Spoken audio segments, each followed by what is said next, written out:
It's fine. Yeah. Yeah, good afternoon, everyone. Thank you so much for joining this CTL seminar. I'm Professor Delegating, one of the co-chairperson of the center.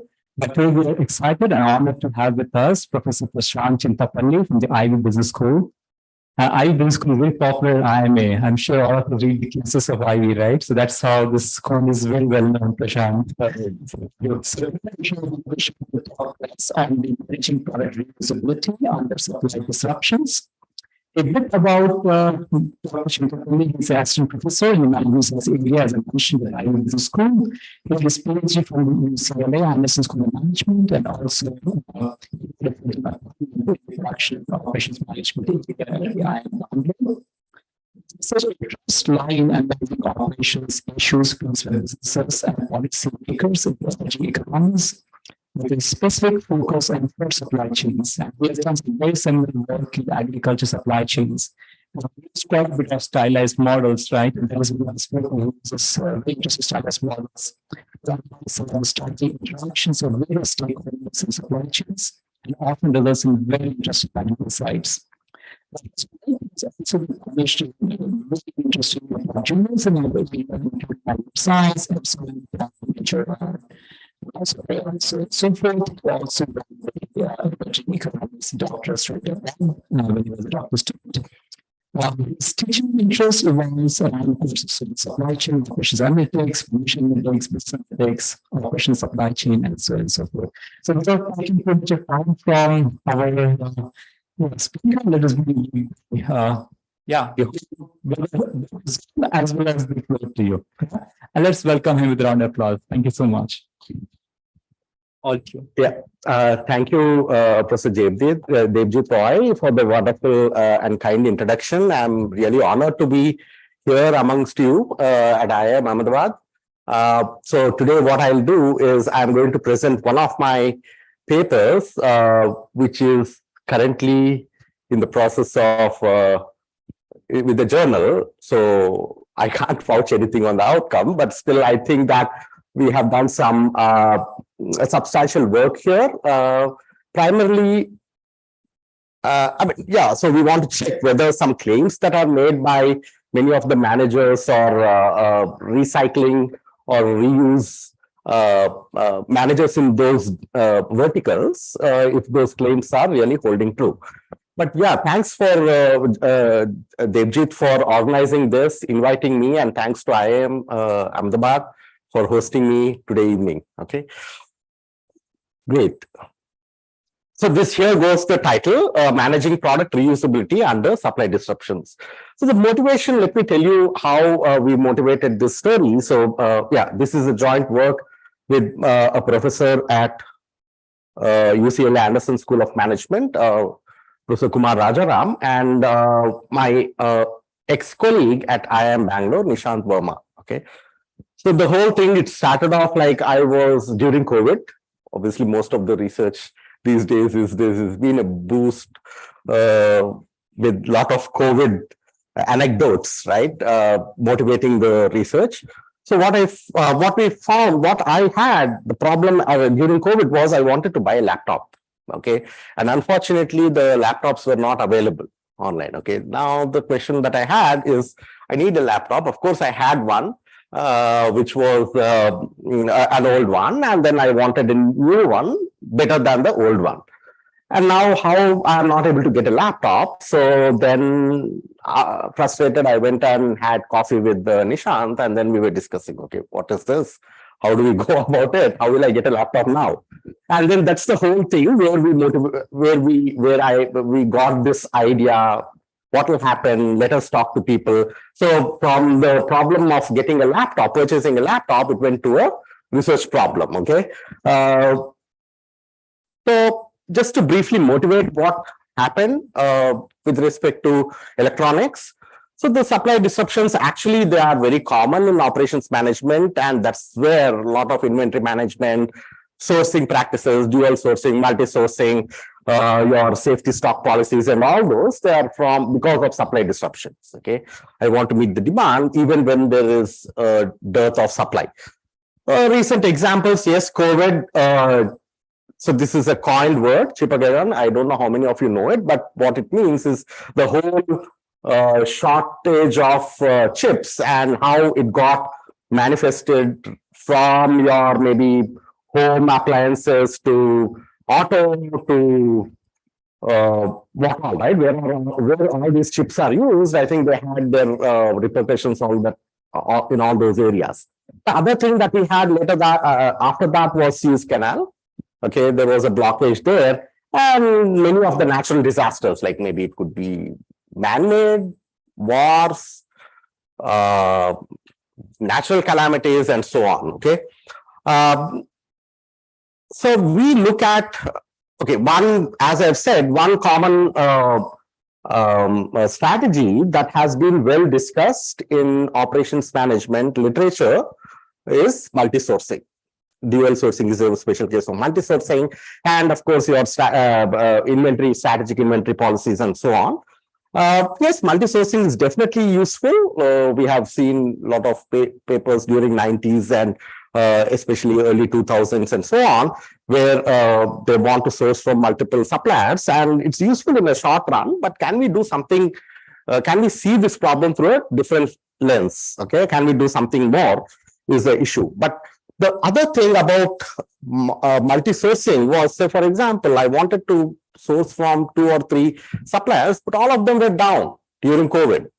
Whether it could be due to logistics, or it could be due to their companies going shut down, or the workforce is shut down, and so on. So there can be instances where, your whole supply base can go down. Okay, now how will you do it? Yes, multi-sourcing is more widely prevalent when there are supply-specific disruptions, but not when everyone goes down. So now, given that, now there's also more focus on these reuse practices, the UN sustainability goals, and so on, can we do, and firms are anyway interested in doing these practices, reuse practices, can we see if reuse can be used? Okay, we can leverage reuse practices towards your supply disruptions. And many of you may be thinking, yes, reuse practices. What is reuse practice? Whatever that's the finished product that's there in the market, that will be brought back or returned by the consumers. And can I do something with that to maybe have refurbished products? Okay, and of course you can't sell them at a high price. They may not be as good as new, and so on. So we look at those, but nevertheless you can meet a portion of the demand based on consumers' preferences, whether they want to go with the refurbished product. Maybe if I had a broken laptop at that time, maybe I would have, to have online classes, I would have taken a refurbished laptop if they gave me a sweet deal with respect to the price. So then we talked to some experts in remanufacturing, refurbishing, and so on. So what they say, these are a few snippets. I don't want to read them out verbatim, but what they say is, yes, refurbishing and remanufacturing are surely coming up these days. They have a critical role to play. And what they say is, yes, businesses haven't harnessed the entire potential of these two reuse strategies. And very soon, these things may be maybe the center of discussion for in many contexts. Okay, so another guy, he says, yes, surely firms are going for refurbishing and remanufacturing, and the most important thing is, if you want to refurbish or remanufacturing the product, what firms need to do is they have to think about the product designs right away. Not every design can be easily refurbished or remanufactured. Okay, you should have the design to be supportive of these practices. Okay. Now, the question that we had is, yes, and when we asked them, they said, oh yeah, you know what, there is no lot of disruption now. Yes, firms have to have designs, product designs that are facilitating refurbishing, because If the design is very modular, plug and play and so on, and then the firms can easily refurbish their products, and when there is supply disruption, instead of selling nothing, they can at least sell the refurbished products and make some revenue. Okay. Now the question, and when we ask like, okay, if the risk of supply disruption is increasing, do you think the firms should have more reusable products? Right? So should the reusability keep increasing? Should they invest more and more in reusability if the supply risk is getting higher and higher? I didn't show the statistics, but the instances of these massive disruptions, the time periods between them, the frequency of is decreasing, and the frequency is increasing. So we can, I mean, there are enough business articles that talk about that. So it becomes like very likely that you may have massive supply disruptions in your day-to-day activities, and then should you have more reusable products? They said yes, obviously, right? Because you make the design more reusable, then I can use it. Now the question is it true what they're claiming? So I will just start off with model preliminaries so that we can take off with the analysis after this. We thought that we are going to analyze this question. If the risk is increasing, does that mean the companies should invest more in modular designs? Okay, so we look at a firm that operates under supply disruption risk, and states in which the firm operates are two. One is a normal state when everything is normal. The other is a disrupted state. That is when the supply is disrupted. Raw material supply from their suppliers. And we assume that alpha is the probability that a disruption occurs. So it's a multi-period, you can think of it as a multi-period model. Year on year or month on month, they are operating, and each month they can either be in state N or in state B. And as most of the advanced doctoral students may think, we would like to put it as a Markov chain. Yeah. Yes. Assumption is that the returns from the customers or access to these machines which are not working from e-waste Mm-hmm. Yes, so we are looking at trade-ins. So what will happen is, as we go along, I tell you, so consumers are willing to trade in. I have a phone, I want to trade it in for a new one. I'll say, okay, and this is pretty prevalent in most of the developed, and it's also here, right? I want to exchange a washing machine. I want to give it, and then Amazon tells you like, okay, if it is in these conditions or this one, you will get so and so money, right? So we are looking at trade-ins, and the trade-in is, again, it has to be teased out of the behavior of the consumer. So no one can force me to trade in. I will decide whether I have to trade in or not, right? So that's how we are going to look at.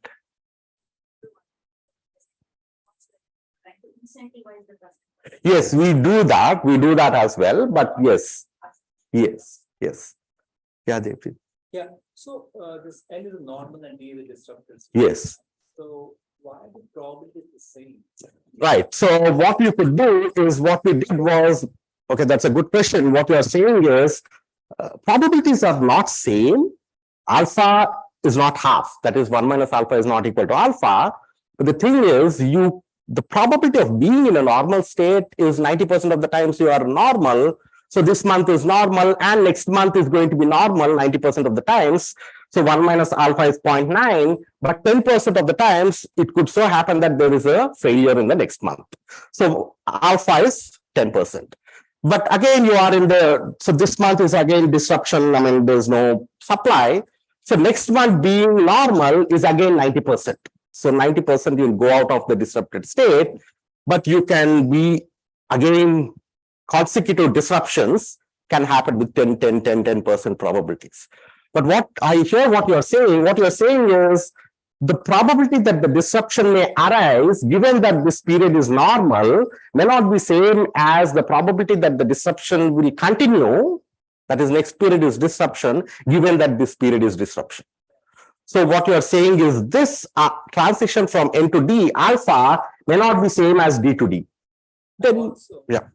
wouldn't it be better represented with the rates? For example, from N to D, normal with certain rate, which will stay some time at the normal, which is larger, which is a smaller lambda, right? Because it stays longer in the N. Then, and for D to N, the rate is probably quicker. Because people want to get out of the disruption, right? Yes. So when you are saying the rate, suppose, so you are talking in terms of continuous Markov chains. So what you are saying is, suppose the system is moving at a particular rate. Yes. So alpha is going to be pretty small. So the rate at which you go from N to D is small. Yes. I mean, we still allow that, right? So alpha can be small and 1 minus alpha is large.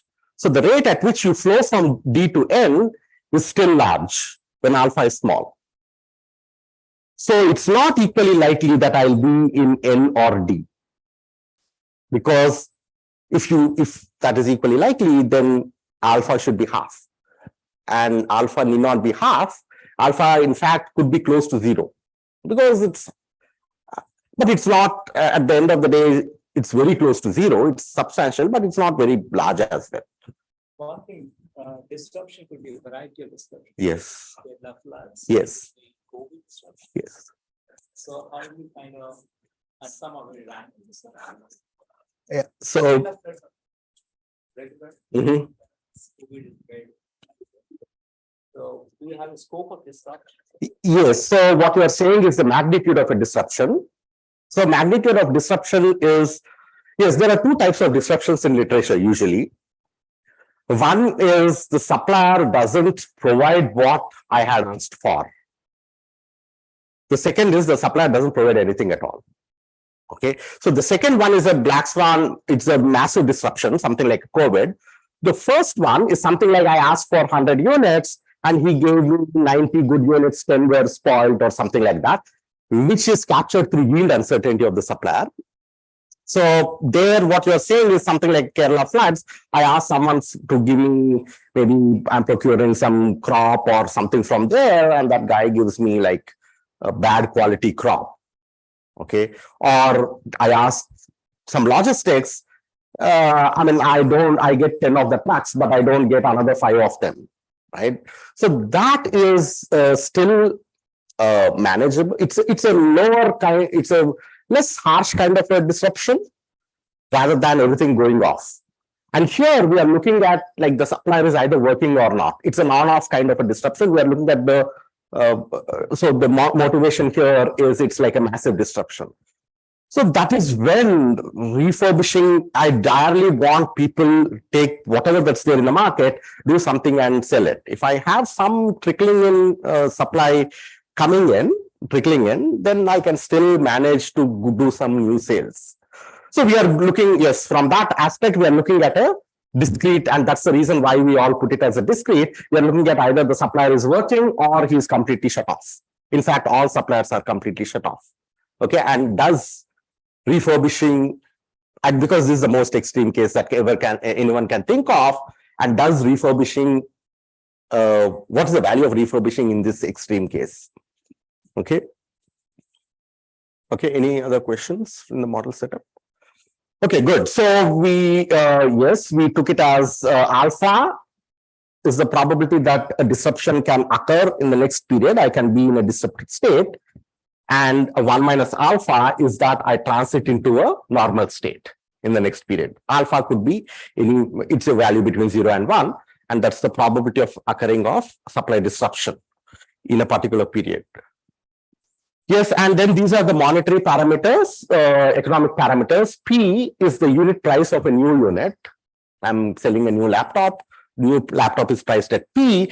Delta P is the, so now I can sell refurbished products in disrupted state by taking it due to the returns.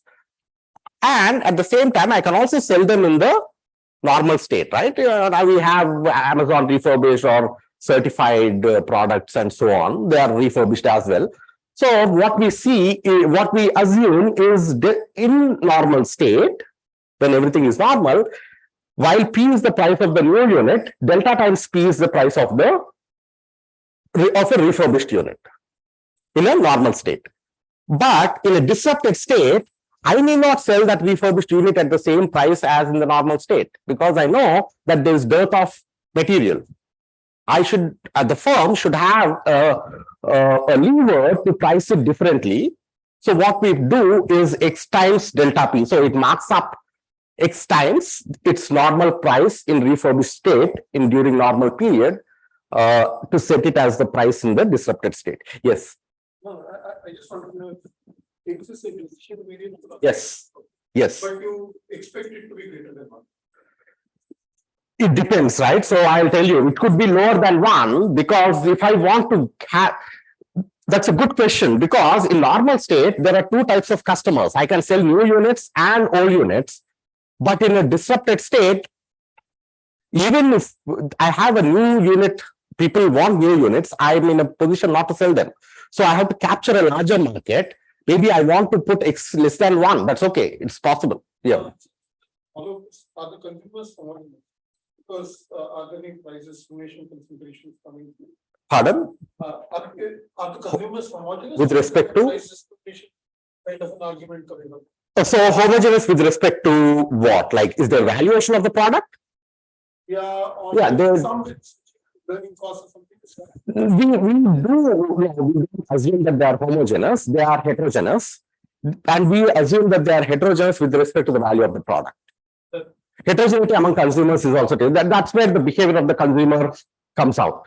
If everyone is common, then I can take maybe a representative consumer and then go ahead. But I think I'm asking if given the kind of setup you have and for the product market that I seem to think there will be versions of this product going forward, kind of. And so like overlapping generations kind of. Yes. So what I would like to caution you here, we are not looking at versions of the product.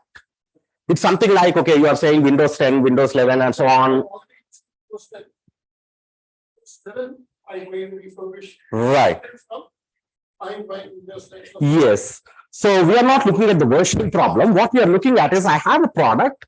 I can sell a brand new product like a laptop with i7 and or a refurbished version of it, right? Without we are not that would be a highly highly intricate problem because the consumers have multi-way of choices there.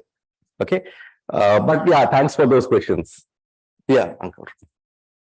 Is it reasonable to argue that the unit production cost C may also depend on the state of the system? I mean, maybe when the system is disrupted, it may be much more difficult to procure the units input that we are using or the input that go into refurbishing the product. Absolutely.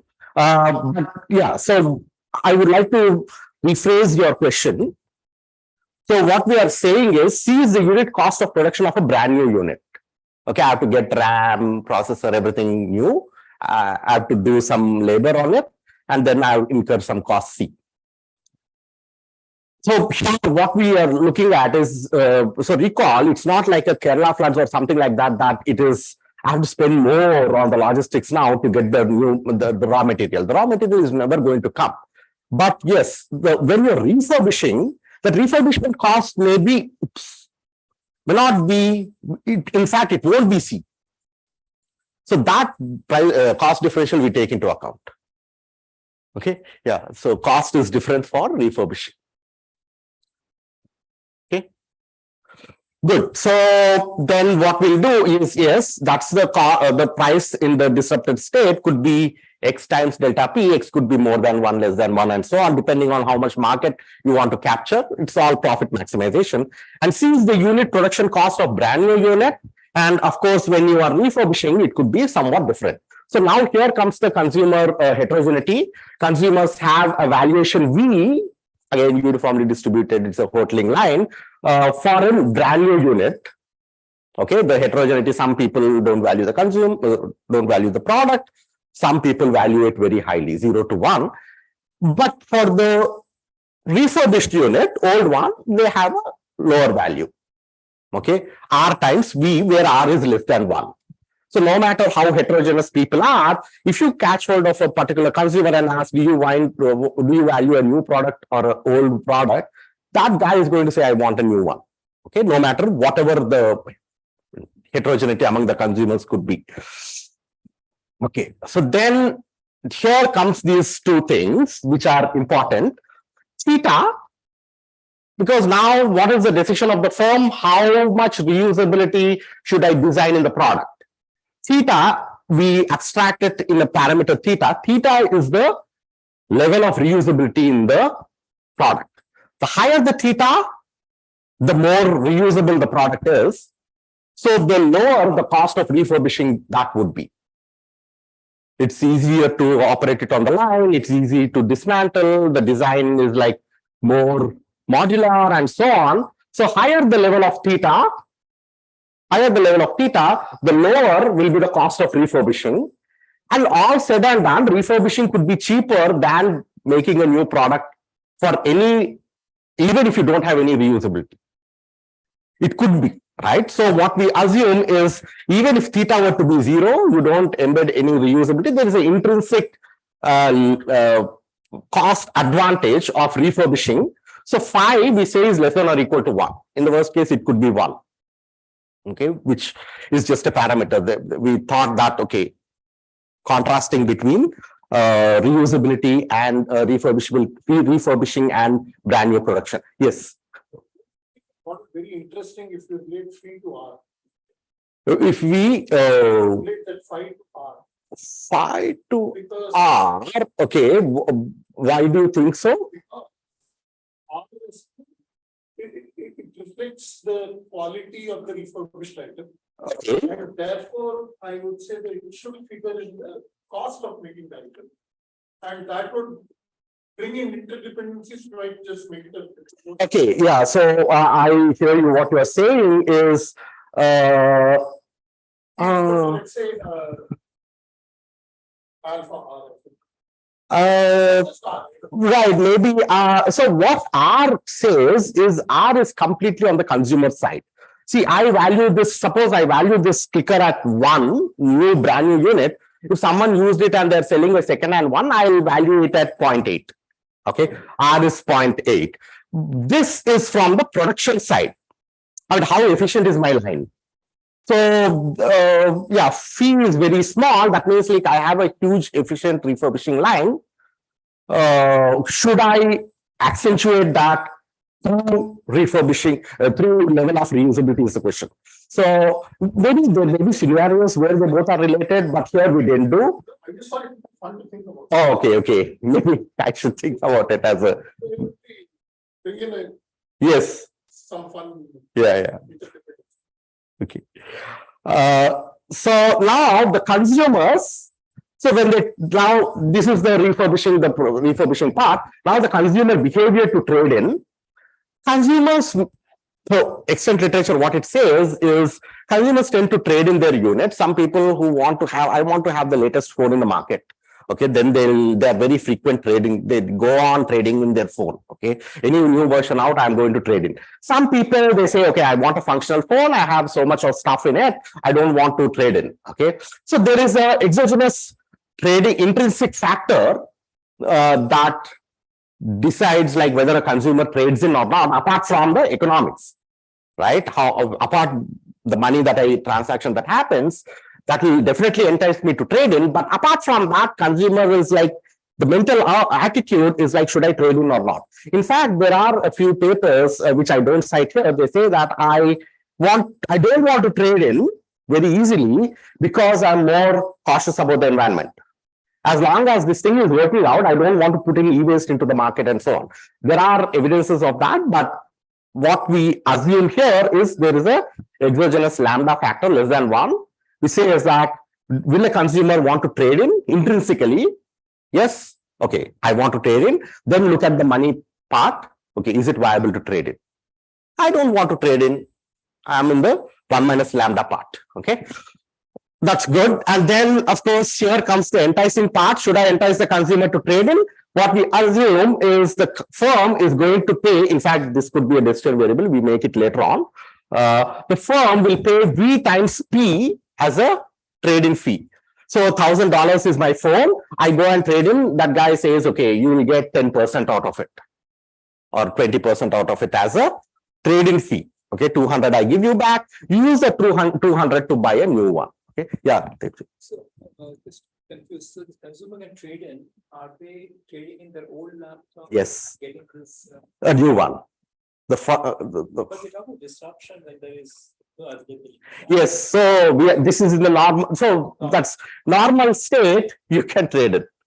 So disrupted state, people may not trade in.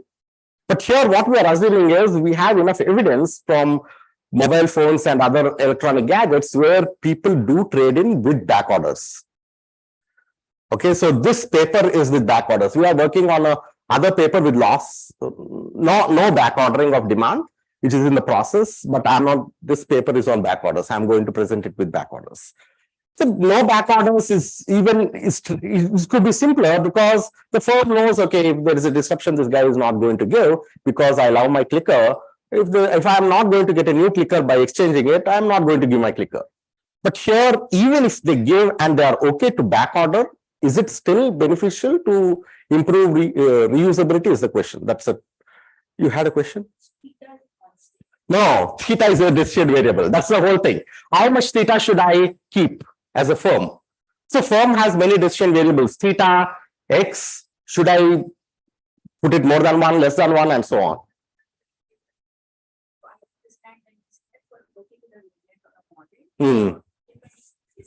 Yes. The design part is theta. How high I want to keep it. Do I want to intricate it a lot, just put all the chips and very closely and then sell it so that if it comes back, I just put it in the landfill? Or will I use some R&D to make it easier to refurbish? I got 2-year-old laptop whose average a 10-year cost of the effort, so to say, will be different. So is it conditional on that? It depends on the design. See, if I have a design, RAM and processor are not one another versus they are laid out very well. And then whether I give it 10-year-old laptop or a current 1-year-old laptop, the design is the same. The effort that you take to plug in, plug out, and then dismantle it, that will be the same. But the thing is, whether they work or not, that's a different thing. Some chips would have got burnt out and so on. But from the process side, I don't see there should be a reason if the design were to be the same. If the design is evolving over time, okay, I understand. But for a particular design, whether that's old or new, I think it should be the same to operationalize the refurbishing part. I agree with you because the process wise. Yeah, so what is to be incorporated? Like, okay, no. So what will happen is, pardon? There might be a cost of theta. Cost of theta will definitely be there. We'll put it. That's the cost of design. How much R&D you'll do. But what she's saying is, even with the particular theta, I get a very old product. It may, some parts may not be usable. Is that what you're saying? Yeah, then that will be like with the probability P, the part will be usable or not. Then that P, so that I don't present it here. We did it in the paper. What will happen if there is a like binary, right? Whether it works or not. Then so we did that in the paper, but here I'm not showing it. No. But from the process side, yes, I have the same design. Okay, I have to do operation 1, 2, 3, 4 to dismantle it and then put it. Whether it is 1 year, 10 years with the same design, operation 1, 2, 3, 4, you have to do, that's it. And the operations cost that money, so it should not be time variant as long as the design is the same. So it's a function of the design, but not the age of the product. So V times P is the cost or return fee, trade-in fee that the company is going to give. So V percent of the price the company is going to give. That's what we are saying. Okay. Why don't we? Why only V times P? I mean, you can put V. I mean, the formula are cleaner if you put V times P because it's just a. Yeah, we do it later. While I don't show it here, we did it in the paper. Right. We first do it with the, so the decision for the firm would be theta. How much modularity should I do? As my friend has said, there will be a cost of the design. Next is X. How much should I price up during the, it's a pricing decision. Third is V. How much should I entice?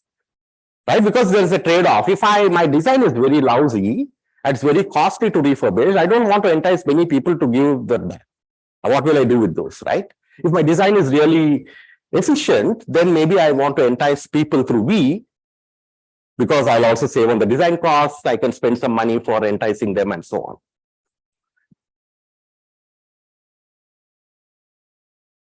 Okay, now comes these, okay, these are the design part. This is the trade-in features.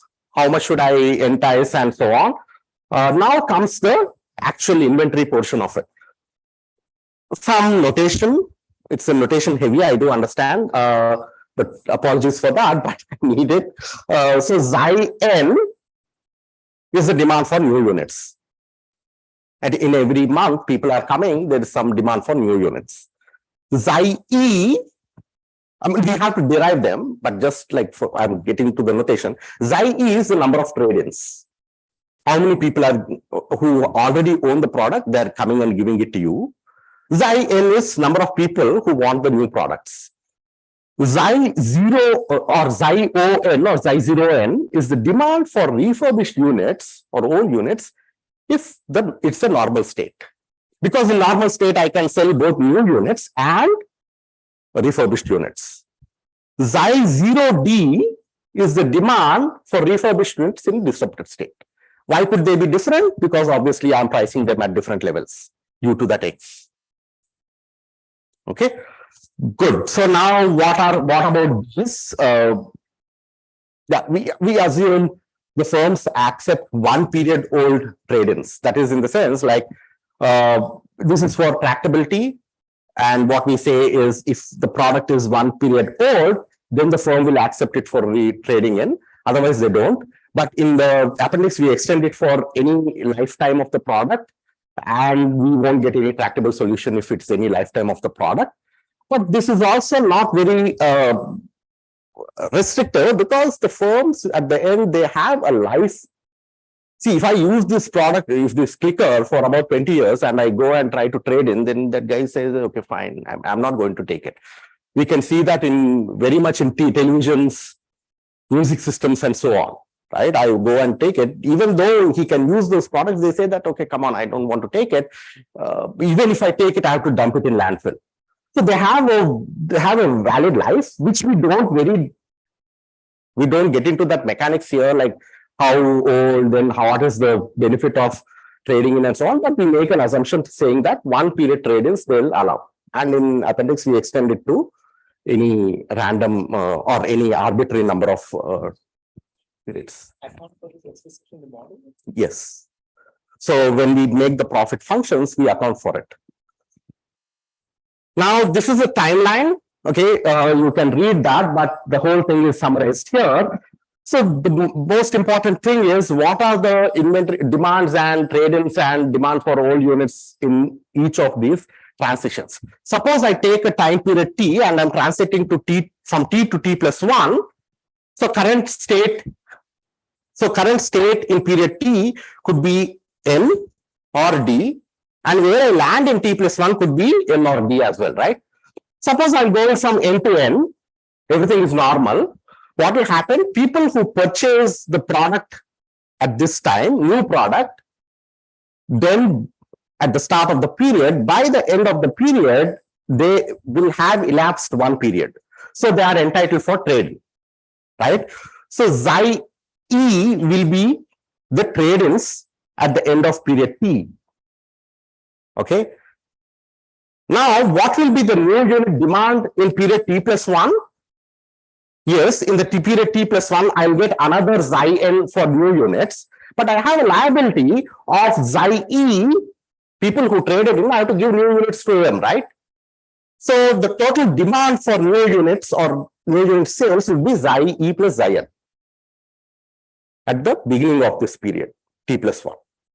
So some people would have bought, Xi people are trading in, and then Xi people should be that demand should be satisfied, and I can do that as long as everything is in normal state, and then another Xi and new fresh population will come and take it. Yes. Xi part can be back ordered. Yeah, that I'll talk about that. Yes, it can be back ordered. So Xi in, right? Now, how many refurbished sales can I do it in T+1? At max, I can do Xi, right? Because that is the trading that I have. I can't go above that. So it will be min of, I can do either Xi or anything less than that, depending on how much ever I want to choose, how I set the delta. So it could be min of the maximum number of tradings, the number of tradings, and something less than that. What is that something less than that? We have to derive it. We'll derive it. Okay. It means that we should be able to use the refurbished units to manage the backlogs when we... Yes. No. We have to use the tradings that we receive in period T to satisfy the refurbished demand in period T+1. Because these tradings, I'm going to refurbish them and sell them as refurbished units in the following period. Right? So, but what is that number I can sell it in the following period? If I get 100 tradings, I can't sell anything more than 100 in the following period because I got only 100 tradings. But I can choose to sell less than 100. So it is min of those two. When the demand for refurbished products is less than the tradings, then you will not sell. I won't sell. That's the reason why I have min, right? Now, are there any units backlogged? Tradings backlogged in this situation? No, because I got tradings from the previous period. I refurbished them and sold it as refurbished unit. But because this period is normal, I sold Xi n, the fresh demand plus Xi. So nothing is backordered here. Okay, and these are the P, delta P are the prices of new and refurbished units. No. We have to derive them. I'm just telling you the mechanics of what's going on, but we have to derive them using a game theoretic and preferences of people and so on. But what I'm saying is, if these were to be the cases, in equilibrium, what are they? We have to get them. No. We are not assuming stochastic demands. All that I have is randomness or heterogeneity is among the valuation of the consumers. Demand is not stochastic. What we have taken is we have taken it as a we have taken it in expectation. So yes, we have to derive those. But not just the demand, even the trade-ins and demands of new, old, everything comes from the valuation of the product. Because how much I value this, it all matters, like which option I choose to get this unit, this product. Okay. But just look at the other, the last one is simple, right? If you are in a disrupted state, I didn't sell anything new now, no one is going to trade in, nothing is there in the market, so everything is 0, 0, 0 and so on. That is simple. But the thing is, suppose I'm going from N to B, then if this is a normal period, so some people have bought it, and they'll be trading Xi tradings at the end of the period. So Xi will be the number of tradings. But the following period is a D. Can I sell new products? No. Right? It's a disruption. I can't undertake any new production. So the number of new products sold will be 0. But can I sell refurbished products? Yes, I can, because I have tradings in the previous period. Now this Xi0 D comma E, because I'm doing a differential pricing in the disruption period versus normal period, right? That will be that. And did I backlog anything in this process? Yes, I did, because people who gave for trading, I was not able to give them new units. I'll tell them, okay, I'll give you, wait. And that Xi is backlogged. Okay. Now for D to N, it would be like, this is D, nothing is happening, I didn't produce anything new, neither did I get any trade-ins, because it's only one period trade-in, right? Because I didn't sell anything new here, no trade-ins can be entertained there. But when I go to the normal state, I'll be selling xi e plus xi n of new units. Why is xi e plus xi n? If I mean any doctoral students, if you want to answer. Why will it be? Why from where am I getting xi e? So when I went into a disrupt first N to D, I backlogged something, right? And then D to D, D to D, and so on. When will I create? When will I satisfy that backlog for my first transition from D to N? That is why this has been made. Oops, xi e plus xi n. Sorry for this bungling up. Xi e plus xi n. New units. And can I sell any refurbished units? No, because no, I didn't get any trade-ins in the previous period. And these are the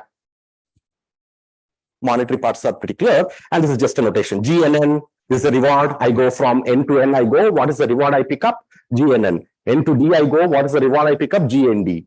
GDD, GDN. Okay. Yeah, you had a question?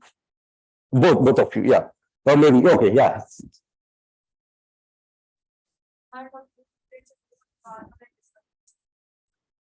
Same demand for new units in both normal and disrupted state. I haven't, so where have I assumed that? I said, yeah, zeta n, no, this is not, okay, this is not demand in disrupted state. See, this is n, right? Which one? Slide 7. Okay.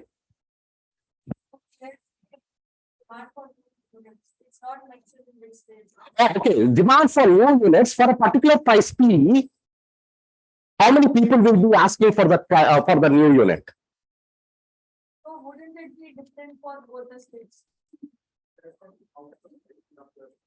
Right, for a particular P, suppose the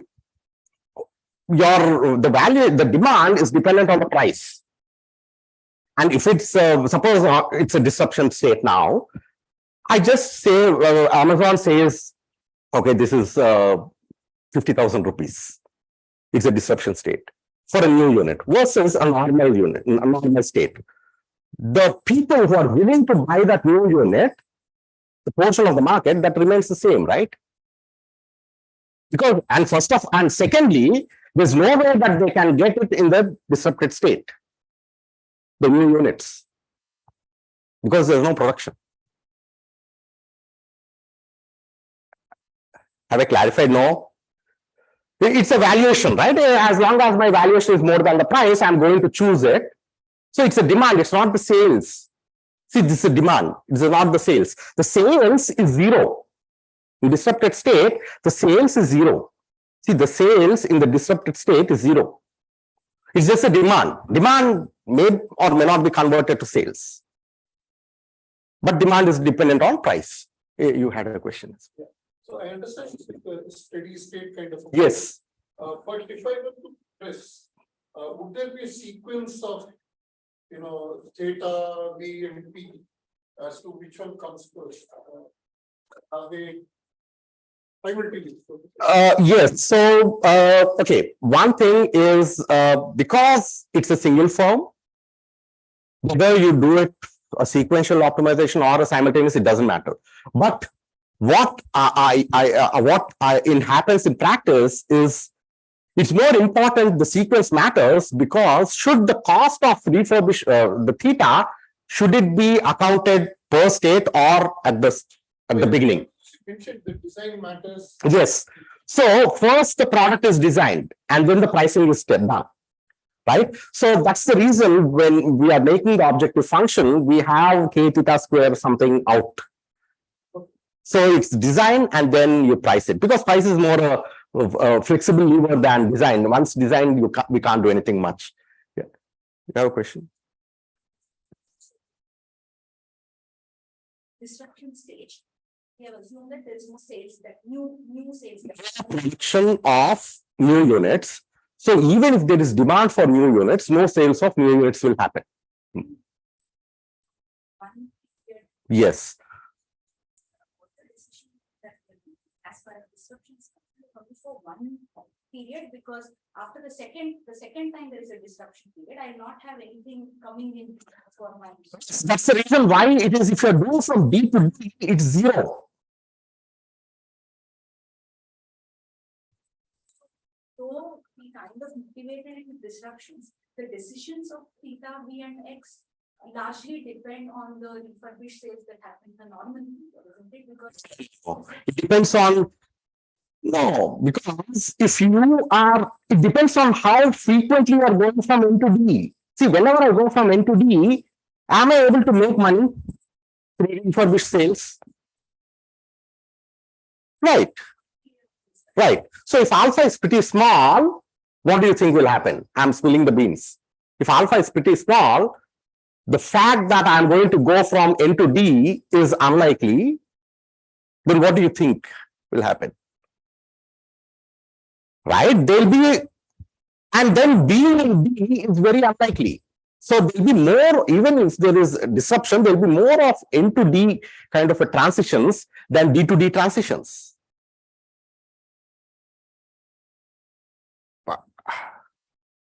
Right? Because I'm going to get out of D as soon as possible if alpha is small. And for these events, alpha is usually small. I mean, how frequently do we get COVID or this kind of a massive disruption? But largely depends on the typical refurbishment and the sales that happen in normal period. it does, but at the same time, alpha is not equal to 0. Now, what we are more interested is, what is it as a function of alpha?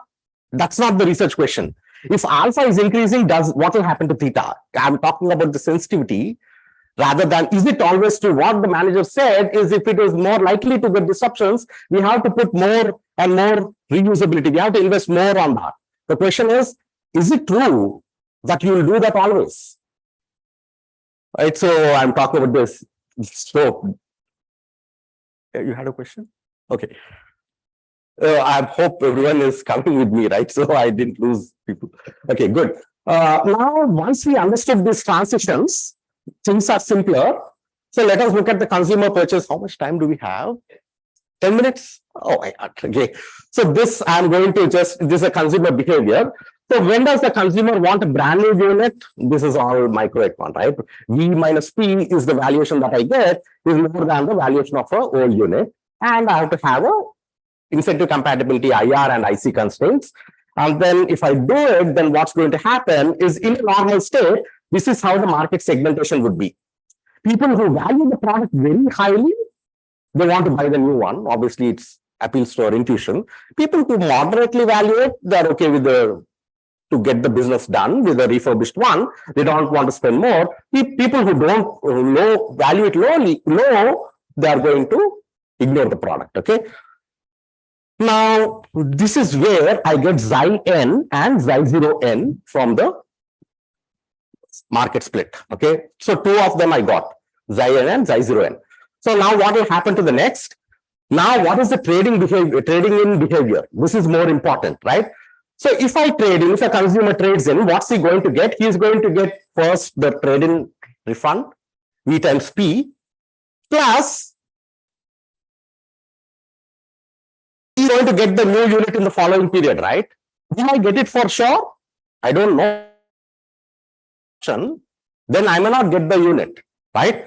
So then V minus P, I have to pay for the new unit and I'll get V from the new unit if the following period is not a disruption, or if the following is a disruption and the following that is not a disruption with the beta discounting and so on.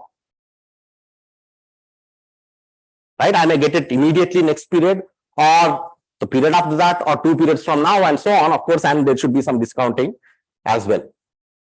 But you say only 2 periods. So no. The backlogging can happen forever. Yes. So the firm says, I'll deliver it to you the earliest possible. And it depends, disruptions are not there in my hand. Although, as a firm, you're not going to accept a product for trading, which is more than 1 period old, but you are willing to back. Yeah, because it's I just take it, consumers are okay to give it and then wait for a period to get it. And then if that happens to be disruption, yes, wait. Next 2 disruptions, wait twice, thrice, and so on. Of course, but I'm going to pay for that product once it's delivered. Okay, so V minus P is in the next period. The benefit from not trading is RV. I just keep my product, I keep using it. right? So I'm going to trade in if and only if the first one is higher than the second one, and you'll get a condition. Okay. Discounting, because does it matter when it is being? It actually doesn't matter. If you put beta is equal to 1 also, it will go through. I mean, beta, alpha, beta, they are the See, alpha is the probability of failure. Beta is just a discount factor. Whether if I get it next period alone, I get 1 minus alpha times that expected value. 2 periods, beta times beta square XO.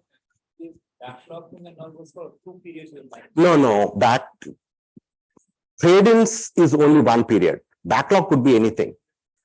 Because I don't know, how can I promise to the consumer that I'm going to backlog to you at most 2 periods? Because if the disruption happens 3 periods, what can I do? I can't say, okay, now consumer, you're gone. I can't. We are not looking at that policy. But yes, you are going to, as soon as you come out of the disruption, you are going to satisfy the demand, backlog demand. Okay, so now there is a lambda intrinsic factor, and then you do this, and then for every period you do some math. I'm not going to explain much of it, but you can get xi e to be like this. I mean, you have to just get a steady state, like first period, second period, third period, how many of them are trading in every period and all. You will get a geometric series. And yeah, these are 2 things, like what will happen if the risk is low. If the risk is low, what I think is people who value the product high will trade in, right? Because I know very likely I'm going to get it next period. But if the risk is high, people who value the product highly, will they trade it? No, I mean, I'll be careful because I'll lose it, right? So that's the only small thing here, but our model works for both of them. Now, what about the disruption period? Yes, X delta P is the price. And then RV is the valuation, RV more than X delta P, that's the demand.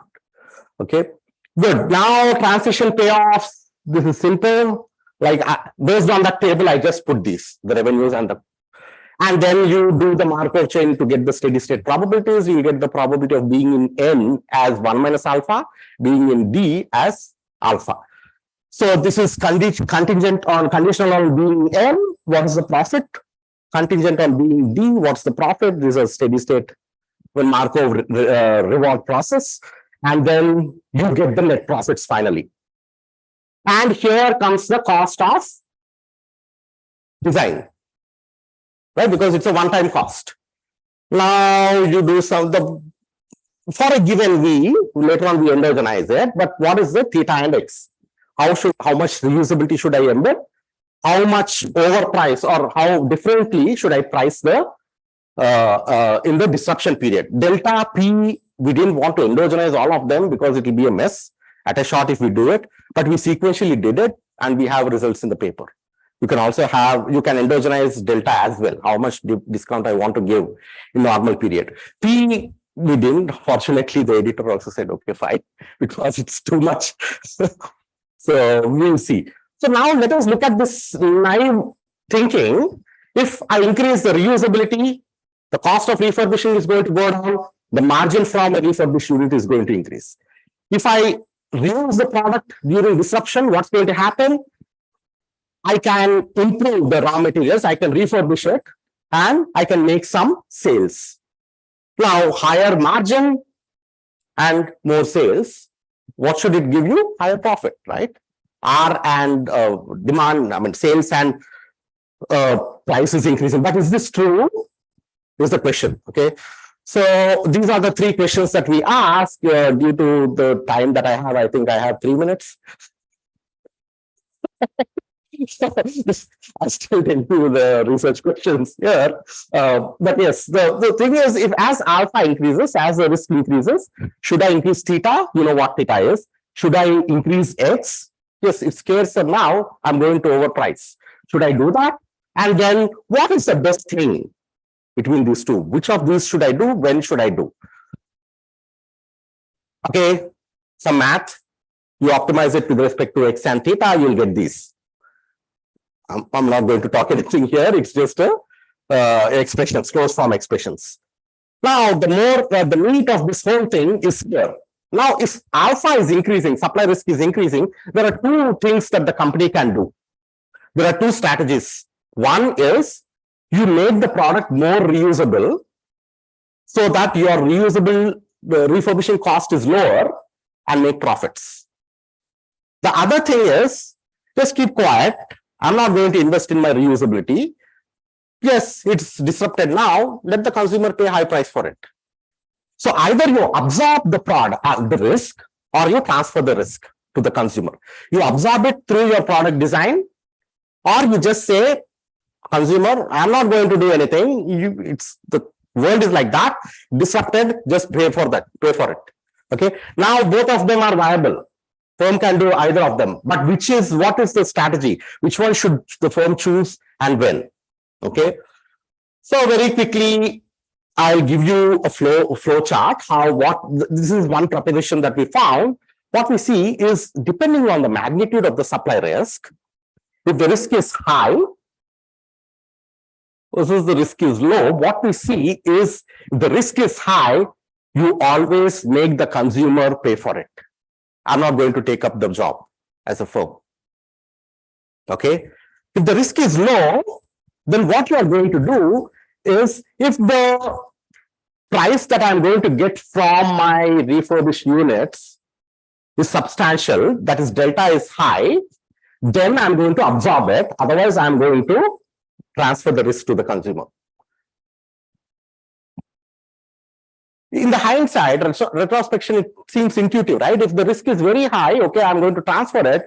But if the risk is low also, if I'm getting peanuts for my refurbished units, why will I refurbish them? Right? If I get a substantial money from the refurbished units, okay, I'll embed some reusability into the product. Okay, this is with respect to your delta. Elaborating this further, so what the claim is answered partially here, right? Will you always increase theta? No, it depends on how big the risk is. If the risk is too high, maybe I won't increase theta. I'll decrease theta, transfer that to the consumer by asking him for more price. If the risk is manageable, and if I'm going to get decently good margins, then I'm going to embed, I'm going to modify my design. I'm going to make it more modular. Otherwise, I'm going to ask the consumer to pay for it. Now, again, the three questions, if I reiterate. So now what will happen is, this is a bigger thing. Now, suppose you don't want to talk about delta, right? Further, you can talk only about only the risk matters, how big the risk is. So if I have enough trade-ins, so I have a huge number of trade-ins, which usually is the case for many companies. They won't be like they trade into they want to sell to the last trade-in. They don't do that. If they have a high customer base, so if they have enough trade-ins and the risk is low, then I'm going to modify my design and embed reusability in the product. But if the risk is high, then I'm not going to work on the product design. I'll say, okay, consumer, you spend it. You spend for it. I'm going to spend more for refurbishing because my design is poor. But at the same time, I'll charge the consumer also a high price. Now, if there are few trade-ins, okay, this I'll go with the second branch. If the risk is high, again, I don't want to get involved. Okay. But if the risk is low also, what I'll do is I'll do a mixture of some absorption and trading, because I'm constrained on my inventory. I'm constrained on my inventory because even though I have a good design, I don't have enough units. So the scarcity of those units will prompt me to increase the price for the consumers. Now, what are the answers to these questions? Yes. As supply risk increases, is it true that the companies always increase the reusability product design? No, they will increase reusability if and only if the supply risk is below a threshold. If it's too high, then they give up. Okay. Is it beneficial to always increase the price premium as the risk increases? It's good if and only if the risk is high, because I transfer the risk to the consumer. Otherwise, I better make the product design better, refurbish it, sell more of those units by charging a low price. Maybe X could be less than 1, as I've said earlier. What is the strategy? When should I shift between transfer and absorption. When the risk is high, you shift above a threshold, you shift to transfer. Below a threshold, the company tries to absorb. Now, okay, these are some numerical examples. So it goes like I increase up to some extent. After that, I decrease and so on. But the bigger question is, okay, this is the punchline. It benefits, so answering the managers, what the managers were saying, it benefits to increase reusability if and only if the risk is limited. It's bounded, it's below a threshold. Otherwise, you better decrease don't invest blindly, saying that, okay, risk is going up, should I blindly invest in the refurbishing? No. If it is manageable, risk is below a threshold, okay, it makes sense. If it is above a threshold, don't go in a very monotonic way that, okay, increase in risk, increase in reusability. Now the intuition, why? So this is the Markov chain that we saw. Why is it the case? So the case is, suppose if alpha is sufficiently high, where the state in which I'll spend most of my time is D. And will I recall the table? Will I make money if I'm for longer in D? No.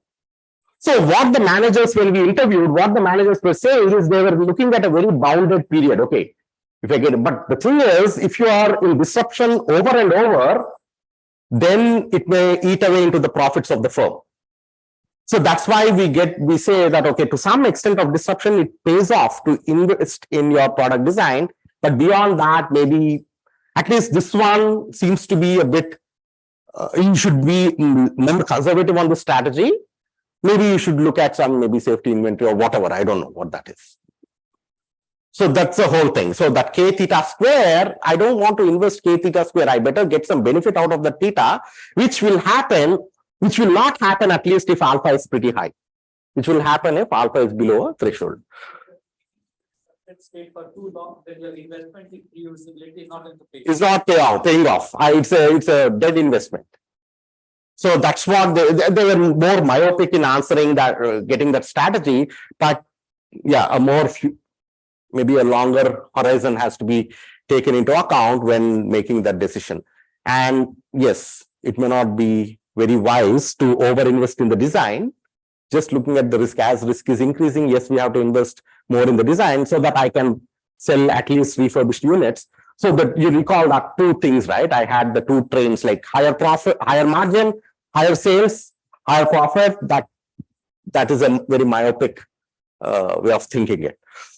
So, I mean, that's the end of it. Hopefully, I just took some time extra, I think 5 minutes, but hopefully I didn't rush through.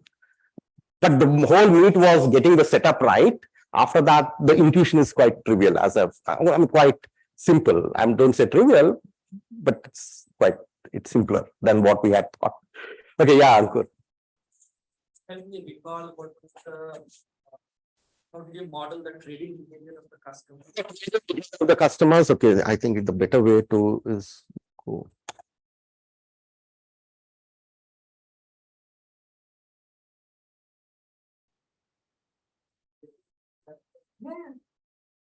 So trading in is this, right? Yes. Oops, that's a bad. Okay. So trading in behavior of the customer is the customer decides, should I trade in or should I not trade in? Okay, there are only two things. Suppose if I don't trade in, I have an old product with me, which I bought it new and I'm using it now. So the valuation from the old product we said is R times V. So if I don't trade in, I get the second RV. Then under backlogging, if I trade in, suppose so in the period T, at the end of period T, it was a normal period, one period trade-ins are entertained. So I gave off the company saying that, okay, take this, give me the new unit the next day. So when I give off that unit, the company pays me some fee, V times P. Okay, that's an inflow. Plus, when I get the product, I have to pay P for the new unit and I'll get V from the new unit. Vis-a-vis RV from the old unit, right? Because that's what I'm getting here. I get V from the unit. So the net, And I'm going to pay only when I get the unit. That's what I've said. I'm not going to prepay. Okay. So I'm going to get V minus P is the margin. But when will I get it? I'll get it in the next period if the next period is a normal state. And what is the probability that it's going to happen? 1 minus alpha. That I'm going to be a transition from N to N. But suppose I transited from N to D with alpha, then I won't get it in the next period. So I'll get it the period after. So there'll be a discounting factor 1 period beta. And what is the promise that I'm going to get 2 periods from now? It is I transited to D now with alpha and D to N with 1 minus alpha. So alpha 1 minus alpha times beta. Now, I don't know whether I'll get it in 2 periods from now, 3 periods from now. So N periods from now will be alpha N or N plus 1 period I'm going to get it is alpha power N and 1 minus alpha, the first, like I go from D to N and then beta power N and so on, like that. It will be an infinite series. Here, Mark, assuming that the customer will compare two situations. One is whether what he's getting from trading in. Yes. What he's not getting, what he's getting if he does not. If he does trade, whatever he has in hand, he's going to retain it. But maybe if I know that, let's say, the chance of disruption is high, so there's a very small chance that I will get it probably in the next year. So alpha is high. Alpha is high. What's going to happen to all this? It's going to 0. Right. Right? So in that case, instead of actually doing the trading on, maybe the customer may say, I will just buy it. Yes. I'll just keep it. No, I mean, instead of just keeping it, I may buy the new one instead of just trading one. Well, he already has it, right? So, okay, what you are saying is, should I, without trading, should I buy another one? Yeah. That's right. I give my mobile phone. Yes. Right? I Right. don't know whether for next 1 year or next couple of months, whether I'll get a new phone. Yes. In that situation. Right. If that is the uncertainty I have, I'll say I will not trade it in. I will just buy a new one. Okay. Yeah. So that's a good point. That's a good point. So what we have to see is, in that case, so the next period, it is R times V. So in the next period, I'm going to see if it's a normal period, then should I use RV? In this period itself, Mhm. I mean, maybe if I say, I mean, what I'm saying is, if I say that the chance of disruption is very high, then my trading in behavior should also be dependent on alpha. So Yes. At least we captured that to some extent here. But what you are saying is there is a three-way decision there. So here we have only taken two-way decision. Right. So what we are saying is, if I know it's 1 period, today morning I bought it. So 1 period is over, 1 period is a day. By today evening, it's old, but I want to give it and I want to get a new one tomorrow. But what I'll do is I'll keep it for safe side. And then tomorrow, anyway, I can't give it tomorrow because it's not a 1 period old. I'll just discard it and then I'll buy a new one afresh. Right. So then what I'm doing is tomorrow morning, I have to decide, okay, should I buy a new one?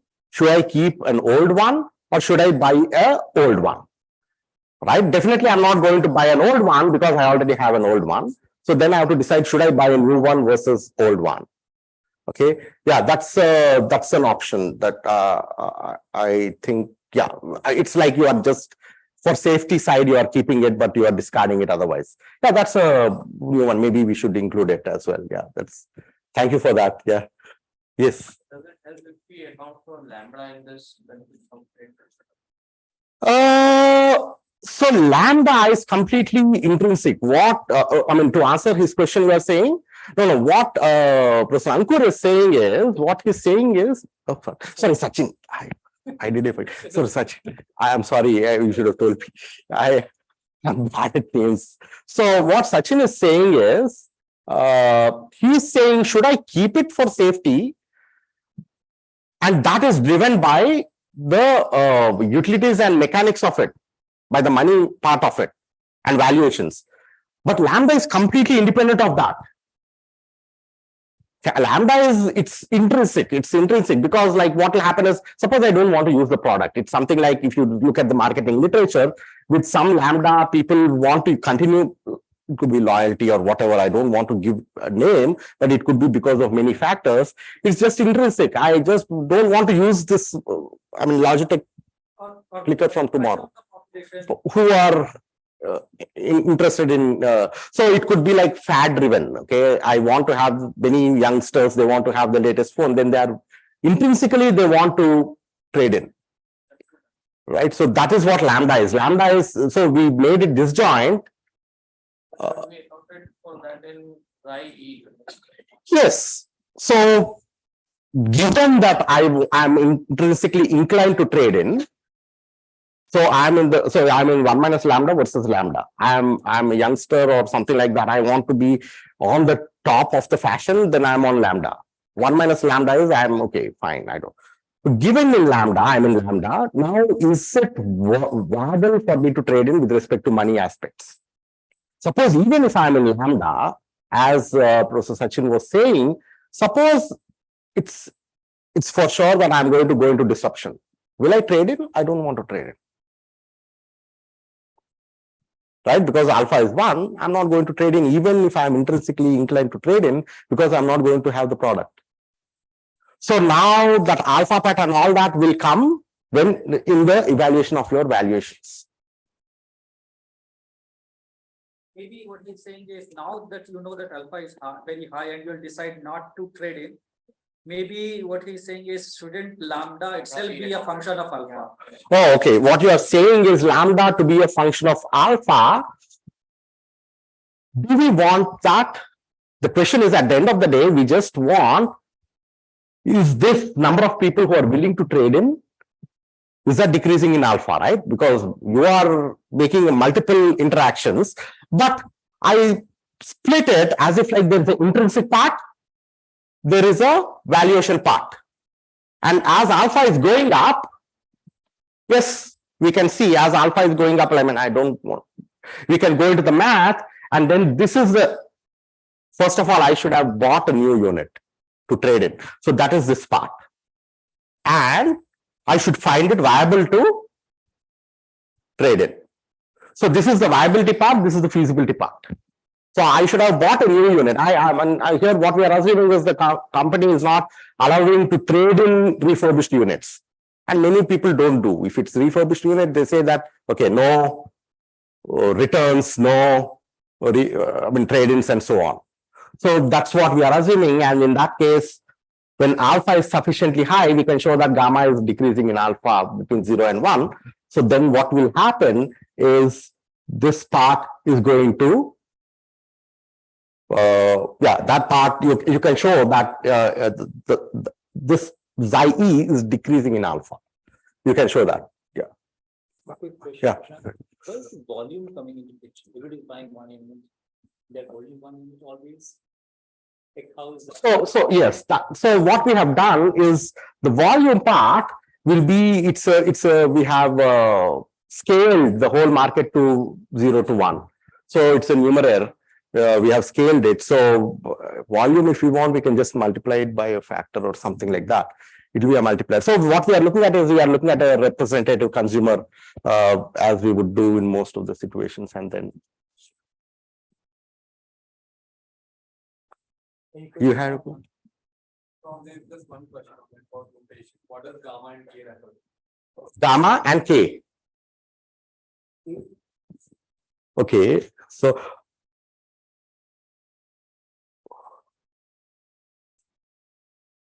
okay, so you mean, oh, okay, I get that. So gamma is a shorthand notation.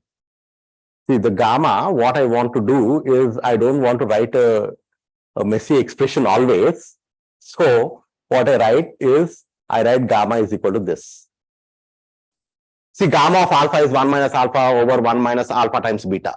I don't want to keep on writing it. So I just said it's a function. And you can show that gamma t, as t increases, it goes to 0. As t is 0, it's 1. So it monotonically decreases from 1 to 0.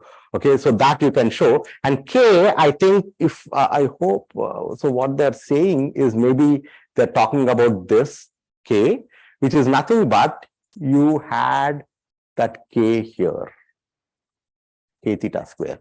It's just like, it's a quadratic cost. K is just a parameter. I mean, it's a higher modularity is costlier. I mean, you increase in modularity is costlier at higher modularity. Yeah, increasing cost of, yes, yes. So K is just a constant. So if that answers the question, so K theta square, if not K, something else we could put. It's a convex increasing function, and for tractability, we have assumed it quadratic. Otherwise, it would be a pain. Let's see. Any other questions? Okay. All right, let's. Oh, okay.